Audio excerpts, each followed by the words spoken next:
데살로니가 전서 2장 11절 말씀 다 같이 한 목소리로 받들도록 하겠습니다. 너희도 아는 바와 같이 우리가 너희 각 사람에게 아버지가 자기 자녀에게 하듯 권면하고 위로하고 경계하노니. 아멘. 2장 11절 12절에서는 이제 사도 바울이 어떻게 복음 사역을 행했는지에 대해서 이야기를 하고 있습니다.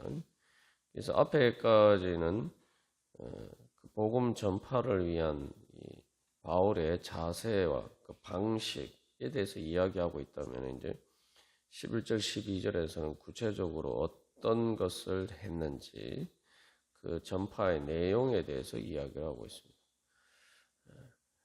그래서 이 2장 11절에서는 어떤 이제 여기서도 다시 한번 이제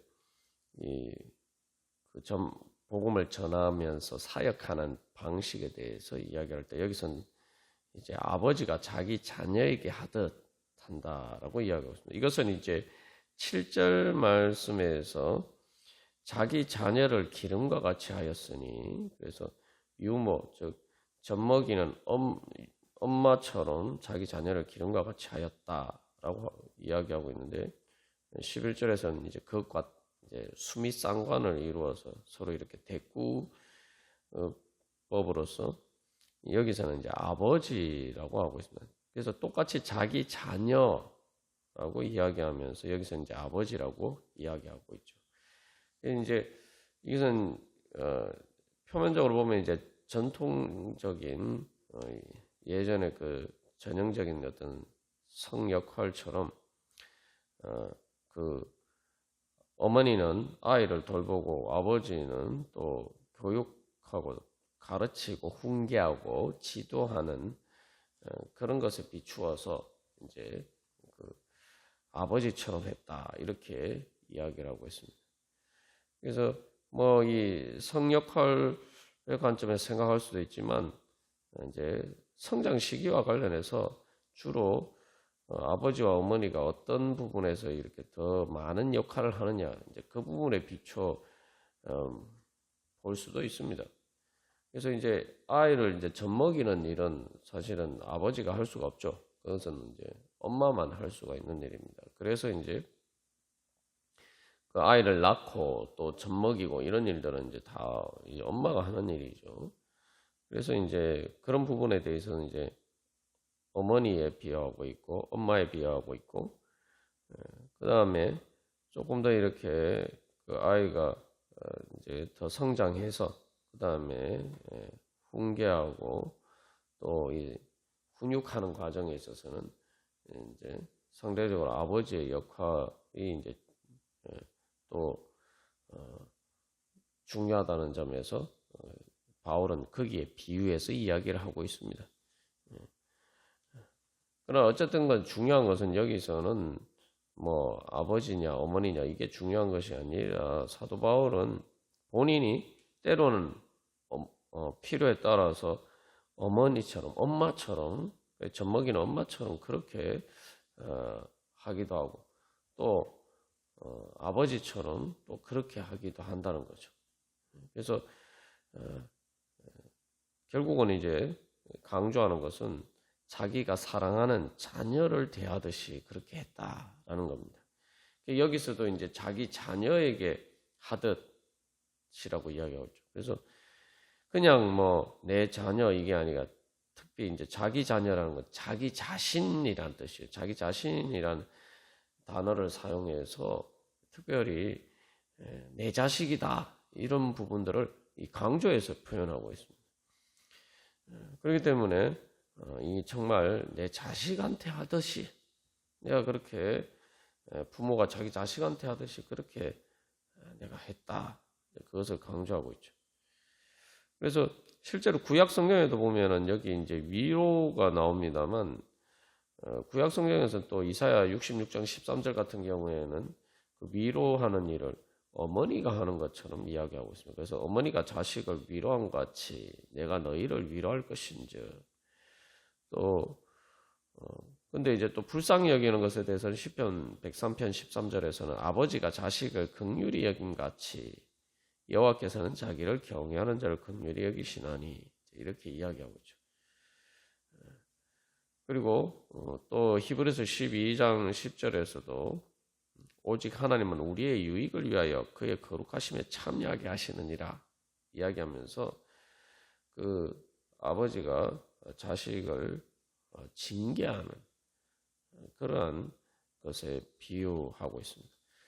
여기서 그래서 결국은 사도 바울이 이 아버지나 또 엄마처럼 그렇게 자기 자식에게 하듯 하는 것은 바로 하나님께서 우리를 대하시는 방식이기 때문이죠.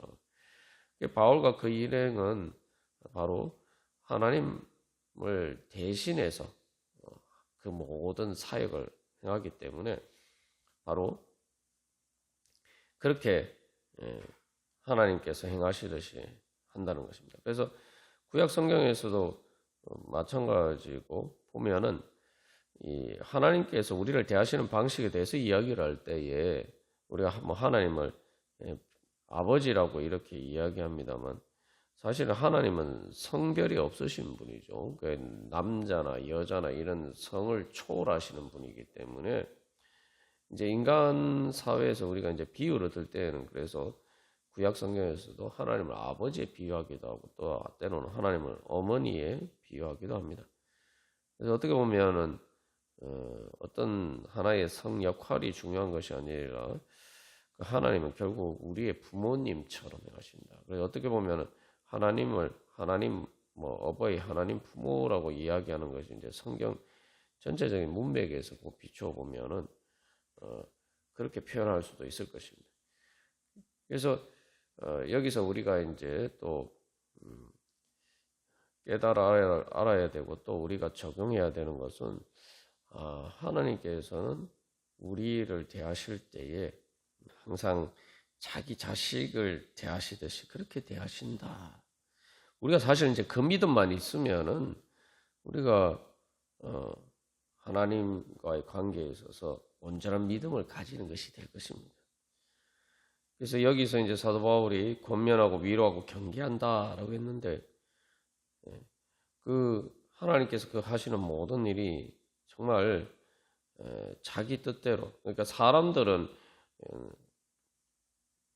자기 어떤 주관적인 때로는 왜곡된 또 잘못된 판단에 따라서 그렇게 부모가 자식에게 그렇게 할 수도 있지만 하나님은 전지전능하신 분이고 선하신 분이시고 또 가장 지혜로우신 분이시기 때문에 그 하나님은 실수가 없이 그냥 말 그대로 오직 우리의 유익을 위하여 그의 거룩하심에 참여하게 하신다.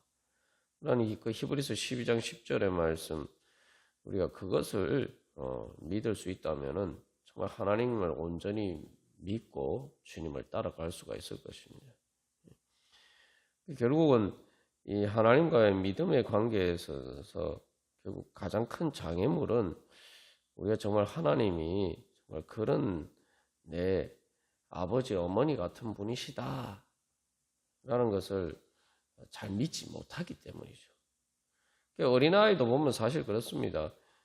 성장 과정에서 보면은 아직 철이 없을 때에는 엄마 아빠가 자기를 위해서 하는 일인데도 불구하고 그것을 받아들이지 못하고 그것이 바로 내 자신을 위한 것이다라는 내 자신의 유익을 위한 것이다라는 그런 믿음을 가지지 못할 때가 많죠. 그렇기 때문에 자꾸 이제 불순종하고 자기 마음대로 하려고 하는 경향이 있습니다. 우리도 마찬가지죠. 그래서 이제 어떻게 보면은 데살로니가 교회 교인들이 하나님 사도 바울이 전한 말을 하나님의 말씀으로 받았다 13절에 나옵니다만 결국 거기에 가장 중요한 부분은 또 바울이 하나님을 대신해서 정말 아버지 어머니처럼 그렇게 바로 자기들을 대했다. 사실 그걸 믿는 거죠. 그래서 바울이 전한 복음 또 바울이 우리를 권면하고 위로하고 경계한 것은 자기 자신을 위한 것이 아니라 전부 다 우리를 위한 것이다. 내 자신을 위해 유익을 위한 것이다. 내 자신의 축복을 위한 것이다. 사실 그런 믿음으로 받아들이는 게 하나님의 말씀으로 받아들인다는 그런 의미입니다.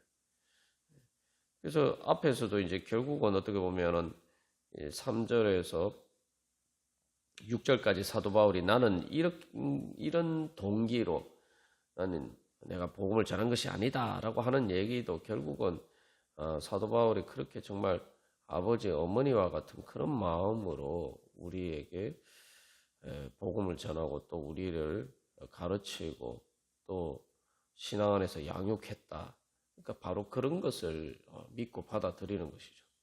그리고 여기서 또 한 가지 우리가 기억해야 할 것은 뭐 히브리서 12장 10절에서도 그렇지만 구약 성경에서도 계속 이제 하나님을 아버지, 어머니에 비유할 때 비록 엄마는 세상에 우리가 이제 인간으로서의 엄마는 그렇게 못한다 하더라도 뭐 예를 들면 엄마가 자기 자식을 어떻게 잊어버리겠느냐 그렇게 이야기하시면서 나는 너희를 잊어버리지 않겠다라고 그냥 말씀하시는 것이 아니라 비록 엄마가 자기 자식을 잊어버리는 일이 있을지 모르지만 그러나 하나님은 절대로 그렇지 않다. 그래서 우리가 아는 세상에 가장 좋은 엄마 아빠보다 더 좋은 엄마 아빠가 바로 하나님이시라는 거죠. 그 부분을 계속 성경에서는 이제 강조를 하고 있습니다. 그래서 우리가 이제 그런 믿음으로 살아야 되고 또 하나님과의 앞에 나갈 때 항상 그런 믿음으로 살면은 결국 거기에 사탄의 악한 권세가 하나님과 우리 사이를 이간질하는 그러한 속임수에 넘어갈 일이 없습니다.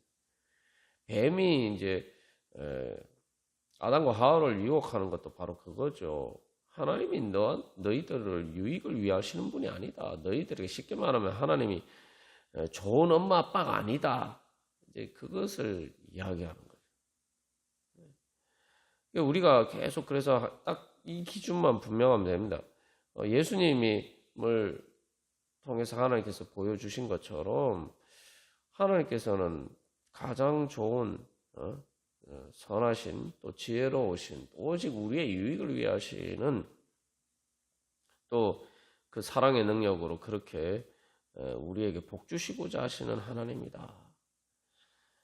그렇다면 그것과 다른 생각이 나에게 어떤 그런 그것과 다른 생각이 또 거기에 대한 의심이 드는 의심하는 것에 따른 그런 내 생각이나 감정이나 의지가 일어난다면은 그런 내 마음의 현상은 지금 내가 지금 원죄의 그런 악한 것에서 나는 그런 생각과 감정과 의지구나. 우리가 빨리 눈치를 채야 돼. 그것은 그냥 내 마음에라고 생각하고 받아들이면 안 돼요.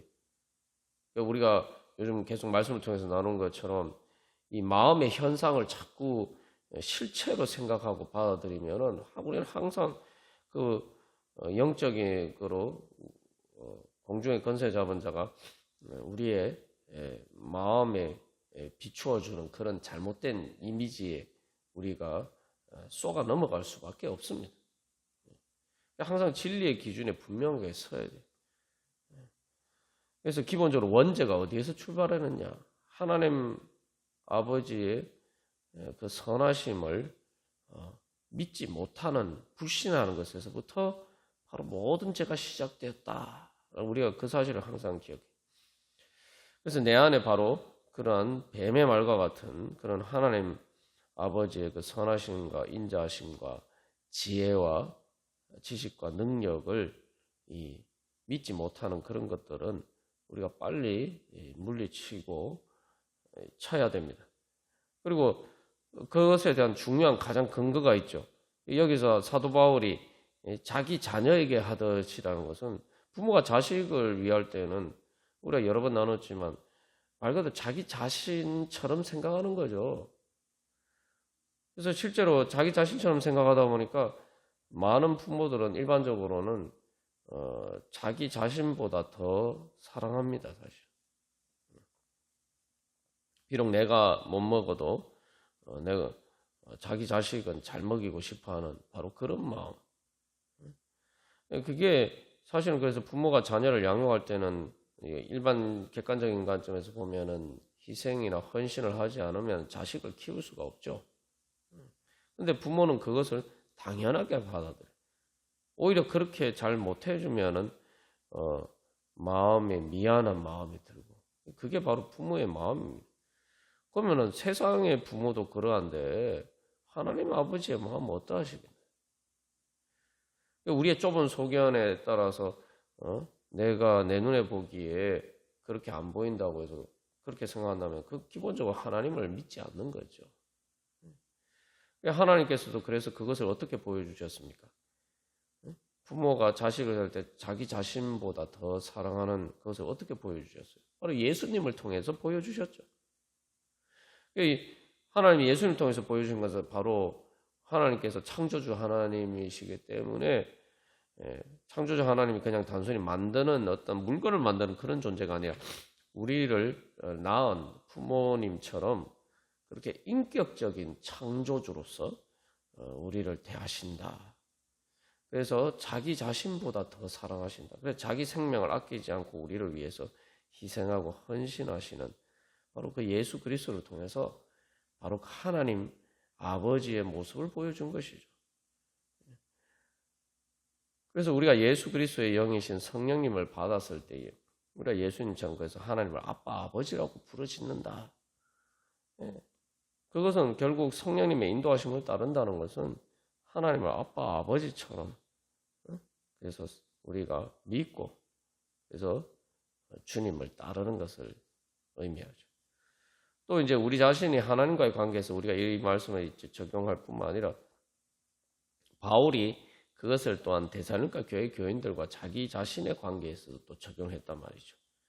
우리도 그렇다면은 이 예수 그리스도를 통해서 바로 그런 은혜를 받았어요. 그러면은 우리가 이제 바로 그런 믿음으로 또한 그런 마음으로 하나님 아버지의 마음으로 하나님 또 엄마와 같은 그런 마음으로 우리가 또한 다른 성도들을 대하고 또 복음을 전할 때에도 또 우리가 그런 마음으로 한다면 그것이 바로 하나님께서 우리에게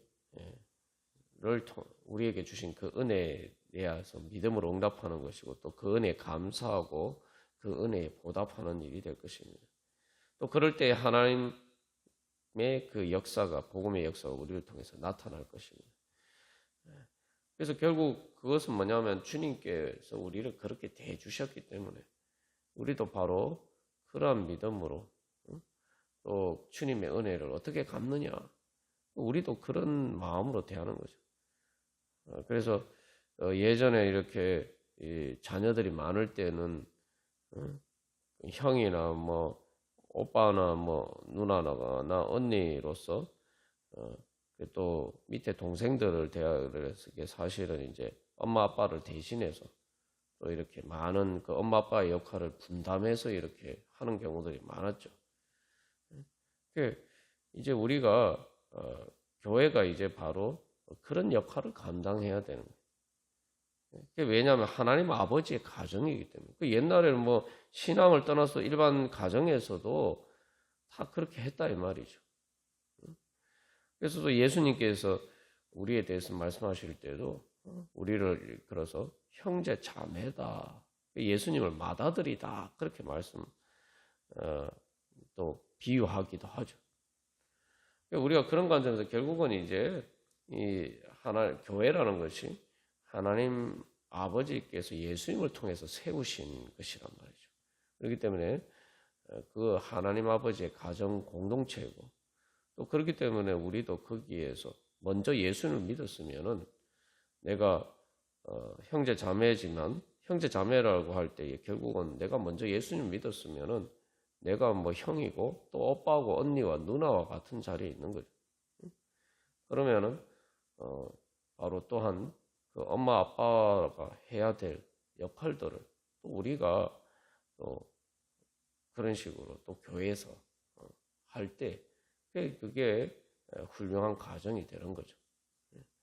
그 이제 세상에서도 일반적인 정상적인 가정에서는 이제 다 그렇게 합니다. 그래서 우리 다시 한번 오늘 이 말씀을 통해서 우리가 바로 그런 믿음으로 살아갈 때에 바로 하나님께서 이 교회를 통해서 또 성도들을 통해서 또 하나님께서 우리에게 주시는 정말 하나님 아버지 또 어머니와 같은 그러한 은혜가 우리에게 나타나고 또 우리를 통해서 흘러갈 줄로 믿습니다. 또 그럴 때 하나님 나라 정말 가장 좋으신 하나님이 우리의 아빠, 엄마처럼 그렇게 우리의 부모님이 되시는 그러한 행복한 가정과 같은 하나님 나라가 또 우리 가운데 이루어질 줄로 믿습니다. 우리가 다시 한번 그런 믿음과 소망으로 기도하면서 주님 앞에 나아가도록 하겠습니다.